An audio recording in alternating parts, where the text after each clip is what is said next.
Good morning all of you. మీరు చూస్తున్నారు Rajkumar learning YouTube channel. ఈరోజు జీవశాస్త్రం నుంచి కొన్ని అంశాలు తెలుసుకుందాం. జీవశాస్త్రం అంటే ఏంటండి? జీవి రూపాలు, జీవి యొక్క రూపాలు, ఇంకా జీవి ప్రక్రియల గురించి తెలియజేసేదే జీవశాస్త్రం. ఈ జీవశాస్త్రం గురించి ఆది మానవుడే ఆయనకి అవగాహన ఉన్నప్పటి నుంచి మనకు పరిచయం చేయడం జరిగింది అన్నమాట. అప్పుడు ఆనాటి కాలంలోనే నిర్జీవుల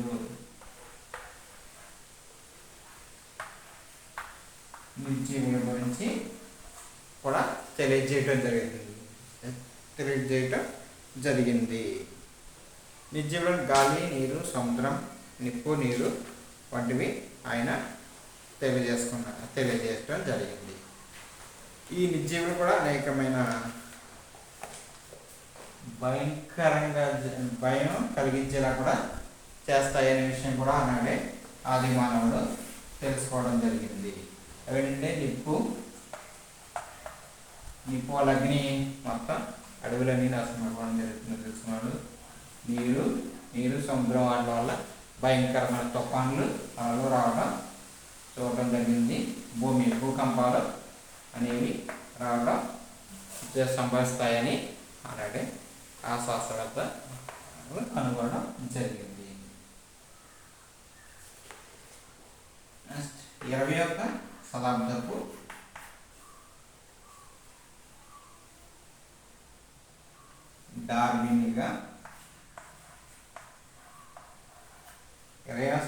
డార్విన్గా పిలువబడినటువంటి వ్యక్తి హార్వర్డ్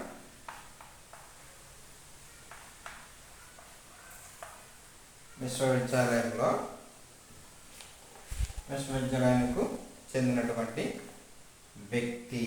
ఆయన ఎవరంటే ఎర్నెస్ట్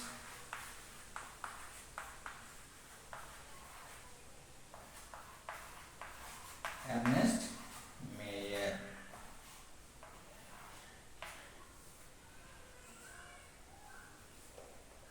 ఈయన ఏం చేశారంటే జాతి వైవిధ్య ఆవిర్భావం గురించి చెప్పడం జరిగిందండి. జాతి వైవిధ్య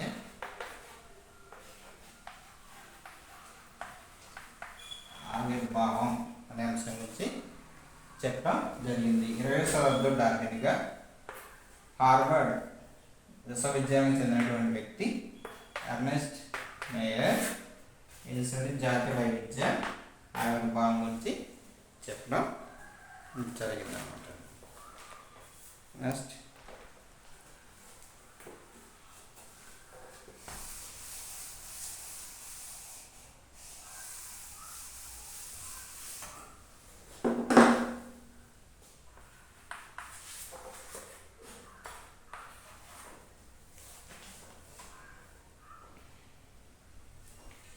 ఈ ప్రకృతిని పరిశీలించటే ఆది మానవుడు చాలా ఆశ్చర్యానికి గురయ్యాడు అనమాట. ఆకురాల్చే అడవులు ఉన్నవి, బాగా పెరిగే పర్వతాలు, అతి శీతల పర్వతాలు, ఆకురాల్చే అడవులు, సముద్రాలు, మంచినీటి సరస్సులు, ఎడారులు, వేడినీటి వాతావరణం, అనేకమైన రకరకాల వైవిధ్యం కలిగిన ఈ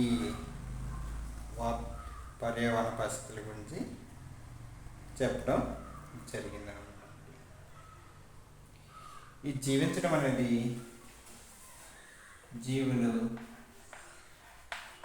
ఈ జీవనకు సంబంధించినవి 2 అంశాలను తీసుకోవడం జరిగింది. పెరుగుదల,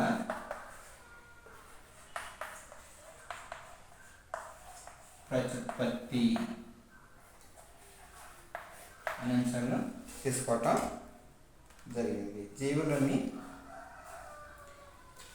ఈ జీవులన్నీ కూడా పెరుగుతాయి. మొక్కలు,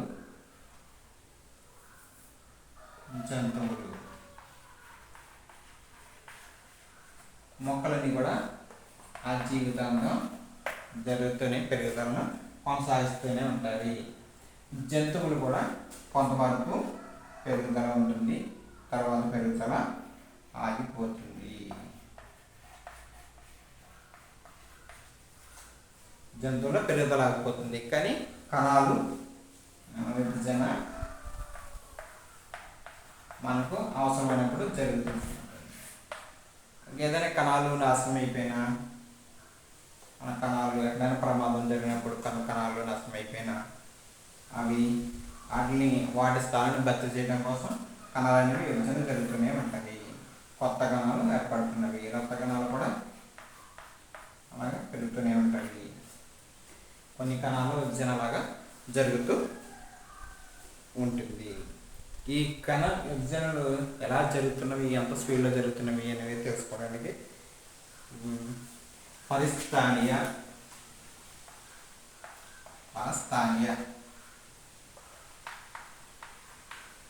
అనే ఒక పద్ధతి ద్వారా మనం తెలుసుకోవచ్చు అన్నమాట. ఈ పరిస్థానీయలో ఒక కణాన్ని తీసుకుని బాహ్య వాతావరణంలో ఆ కణానికి సంబంధం లేకుండా బాహ్య వాతావరణంలో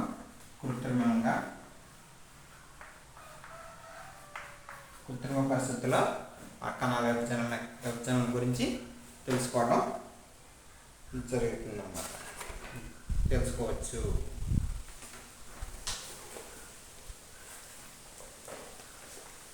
ఈ పెరుగుదల అనేవి మొక్కల్లోనూ జంతువుల్లోనూ జరుగుతుంది. మొక్కల్లో జీవితాంతం ఆ పెరుగుదల అనేది జరుగుతుంది. జంతువుల్లో కొంతవరకు పెరుగుదల అనేది జరిగి ఆగిపోతుంది, కానీ కణ విభజన అనేవి జరుగుతూ ఉంటుంది. మనకి ఏమైనా కణాలు శరీరంలో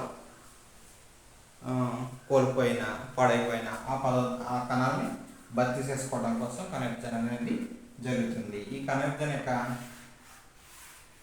స్థితిని తెలుసుకోవడానికి పరిస్థానీకరణ పద్ధతి ద్వారా తెలుసుకోవచ్చు. ఏంటంటే జీవి యొక్క బయట బాహ్య ప్రపంచంలో కృత్రిమ వాతావరణం కలిగించి దాని గురించి వివరించటం, మనం ఆ కణం గురించి తెలుసుకోవడం జరుగుతుంది.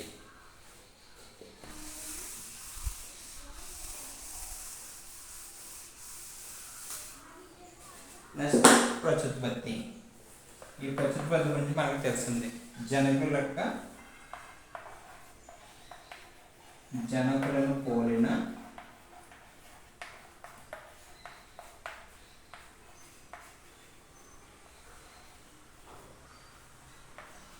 లక్షణాలను ఏవైతే ఉంటాయో అదే జీవి కొత్త జీవిని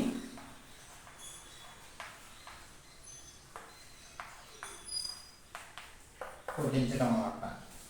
ప్రత్యుత్పత్తి జనకులను పోలిన లక్షణాలతో కూడిన కొత్త జీవి కాదు, అదే లక్షణాలతో కూడిన మరొక జీవికి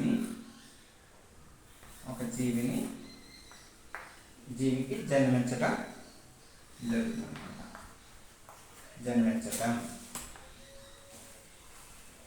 ఇవి ప్రత్యుత్పత్తి అనేవి ఇది 2 విధాల పద్ధతిలో మనం జరుగుతుంది అనేది విషయం మనకు తెలుస్తుంది.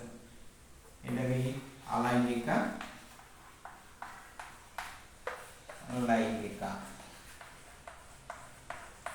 అలైంగిక లక్షణాలు అలైంగిక ప్రత్యుత్పత్తిలో మొక్కలు అవడం,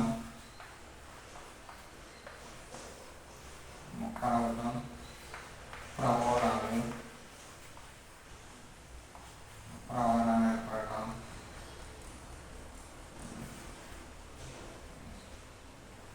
విచిత్తి, విచిత్తులు. ఒక జీవి 2 ముక్కల కింద అయిపోయి కొత్త జీవి కింద 2 కొత్త జీవులు ఏర్పడడం జరిగింది. మొక్కలు అది 2 ముక్కల కింద వెళ్ళిపోయి అదే 2 ముక్కలు కూడా కొత్త జీవిగా ఏర్పడతాయి. ఈస్ట్ కణాలు,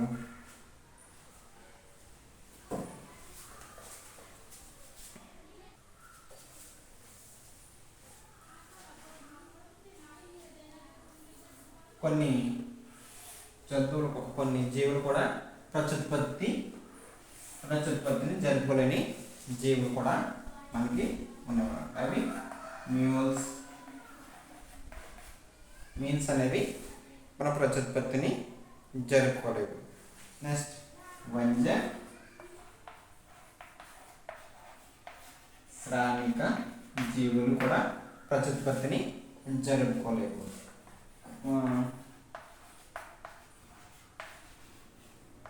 సంతానోత్పత్తి కూడా లేనటువంటి మానవ దంపతులు కూడా ఉండటం జరుగుతుంది అన్నమాట. వీళ్ళు ప్రత్యుత్పత్తిని జరుపుకోవాలి. ఇవి మీల్స్ అనేవి గాడిద వాటిలో జరుగుతుంది. ఇది తేనెటీగల్లో కూడా కొన్ని వంజ శ్రామిక జీవులు ఉన్నవి. అవి శ్రామికులుగా ఉంటారు. అవి కూడా ప్రత్యుత్పత్తిని జరుపుకోలేవు. కొన్ని మానవులు కూడా కొత్త పిల్లలు కూడా జన్మనివ్వలేని వారు కూడా ఉండటం జరిగింది. నెక్స్ట్ జీవక్రియలు. ఇది మనిషి జీవించడానికి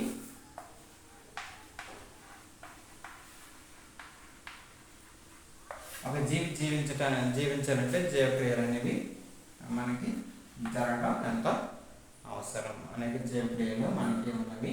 వాటి గురించి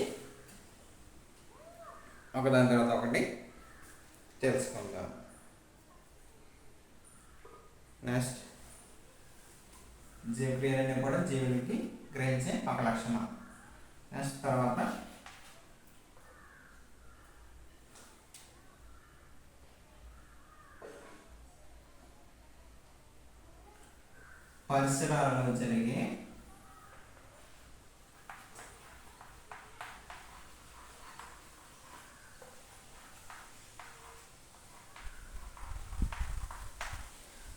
పరిసరాలలో జరిగే మార్పులకు అనుకూలంగా మన శరీరం స్పందిస్తూ ఉంటుంది. దానిని క్షోభ్యత అంటారు. పరిసరాలలో ఏ విధమైన మార్పులు జరిగినా మన శరీరం దానికి అనుగుణంగా కొన్ని మార్పులు వెంటనే అది స్పందిస్తుంది అన్నమాట. దాన్ని క్షోభ్యత అంటారు. ఈ క్షోభ్యత అనేది మానవులో ఎలా తెలుస్తుంది, ఎలా గుర్తిస్తుంది? జ్ఞానేంద్రియాల ద్వారా మనం క్షోభ్యతని గుర్తించడం జరుగుతుంది. కొన్ని కాంతి, నీరు, ఉష్ణోగ్రత వంటివి బాహ్య కార్యకలాపాల వల్ల కూడా వాటికి కూడా మనం అనుక్రియలు చూపుతాము. నెక్స్ట్ స్పృహ. స్పృహ అంటే ఏంటి?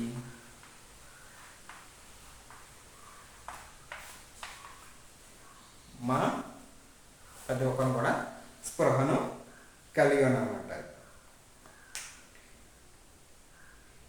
జీవరాశులు వాటి పరిసరాలకు అప్రమత్తంగా ఉంటాయి. వీటిని స్పృహ అంటారు.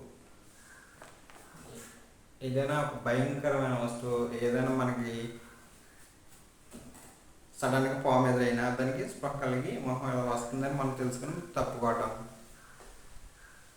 ఏదైనా భయంకర పరిస్థితులకి మనం ఆ బయట జరిగే పరిస్థితులను బట్టి మనం ఏం జరుగుతుందో తెలుసుకుంటాం అన్నమాట. మనం స్వయంగా ఒక స్పృహను కలిగి ఉంటాం అన్నమాట. అది స్వయం స్పృహ. ఇది మానవులు కలిగి ఉంటారు. స్వయం స్పృహను మనిషి కలిగి ఉండటం జరుగుతుంది. స్వయం స్పృహ అనేది ప్రతి జీవించున్న ప్రతి ప్రాణికి కూడా ఉంటుంది. కానీ ఒక వ్యక్తికి మాత్రం స్వయం స్పృహ అనేది ఉండదు. ఆయన ఎవరంటే